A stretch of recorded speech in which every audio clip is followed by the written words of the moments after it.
Mr. Speaker, I ask for a point of personal privilege. The gentleman has the floor. Mr. Speaker, I'd like to first of all commend the gentleman from the gentleman from Norfolk, Mr. Howell, for focusing our attention back on what we ought to really be talking about here, and that's the needs of Virginians, and not about the politics of these matters. But since that's been raised on the floor today, I think it's important that I remind us how it is that this Americans for Prosperity clean budget term came about and what it means to Virginians. The notion of a clean budget, of taking what is now 20% of our budget and exclude it for consideration as we go forward with a budget, has never, ever made sense to me. And I don't care how many radio commercials they buy throughout Virginia and how many ads they run and how much publicity they give to the notion that you can somehow pass a budget without taking into account a major part of it. Now, I don't know if what I'm going to describe to you is an unclean budget or not, but I'll tell you what it is. It's an alternative to splitting these two things off. On the one hand, if you pass a budget without taking Medicaid expansion into consideration, what you do is you leave 400,000 people, some of whom are people that Algie was just talking to us about, the gentleman from Norfolk was just talking to us about, 400,000 Virginians uninsured.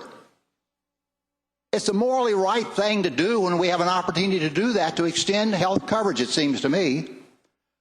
But if we don't want to buy into the moral argument, what about the economic argument? By incorporating the Medicaid expansion coverage gap, whatever you want to term it, into our existing budget, we can net $225 million in savings. $225 million in savings.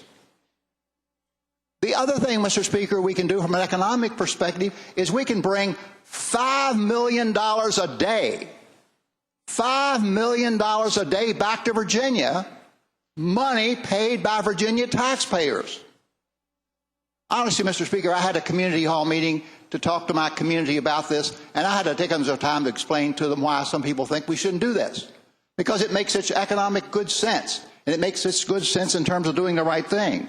But what we saw today was, if you were to adopt a budget that incorporated appropriately and correctly the Medicaid expansion, you would be able to, for example, offer a 2% salary increase for state employees, K-12 teachers and support personnel, college and university faculty, constitutional officers, and state-supported local employees. Is that not something that we would want to do when we can, in fact, afford to do it? We've been putting off our state employees too long without an adequate raise, and here we have an opportunity to have monies already paid by Virginia taxpayers to allow us to do that. Why wouldn't we do it? Why wouldn't we add $17 million to our Line of Duty Act so that those people who are the first responders, who pay the ultimate cost, that they would be taken into consideration rather than push that off to local governments? Why wouldn't we add $8.9 million to mental health when we know the severity of the need in the mental health area? Why wouldn't we add $7.4 million for pre-K education when there's so much evidence to indicate the value and importance of pre-K education and how it will, in the end, ultimately be a money saver for us? Why wouldn't we add back $4.8 million for extended school year grants when extended school year grants offer such great potential for youngsters who are having trouble succeeding? The point of this, Mr. Speaker, is the reason why we don't separate these two out is because it doesn't make any sense.